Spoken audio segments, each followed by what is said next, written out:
j'ai eu des encours. Des chaussures qui valent entre 1000 et 1500 euros. Donc le mec, il a littéralement... S'il y a un gars qui cache un gros secret, c'est Not My Flex. C'est un mec qui fait des TikTok et des YouTube Shorts, et je pense qu'il cache un lourd secret derrière sa paire de lunettes. On n'a jamais vu ses yeux. Avant que ça commence, il y a que ceux qui ont déjà vu une de ces vidéos qui vont droit de mettre un like. Peut-être qu'il y a... Il y a... Oh, merde. Dis-toi que ces abonnés ont essayé de Ah, j'ai fait tomber mes clés. faire voir qu'est-ce qu'il y avait à travers ces lunettes. Hein. Ah mince. Ah, j'ai fait tomber mes clés.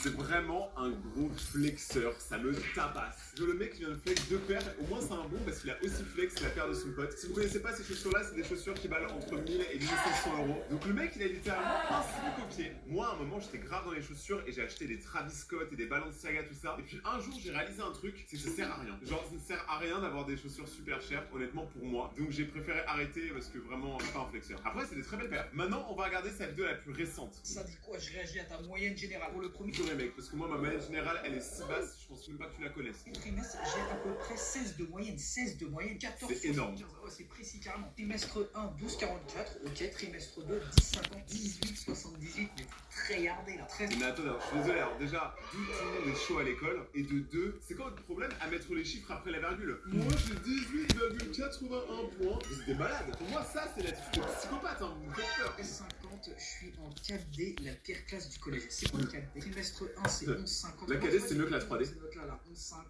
12. J'ai presque 17 et ma mère arrive encore à dire que c'est moyen. Vous savez, j'ai une théorie là-dessus. Vous les avez trop habitués à avoir des bonnes notes. Du coup, quand t'as 17, pour eux, c'est pas bien. Mais de ouf.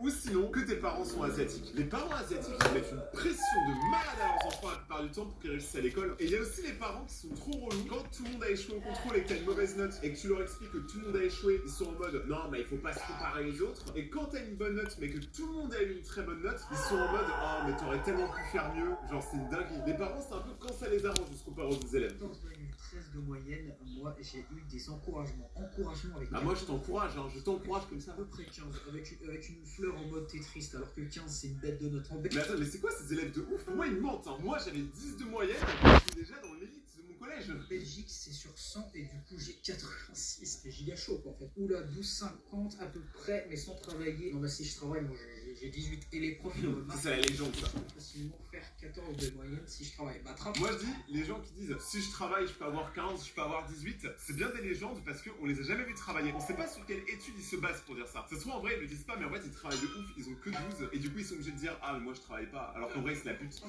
Pour avoir 14, 17, 25 avec tous les smileys de Farfadel.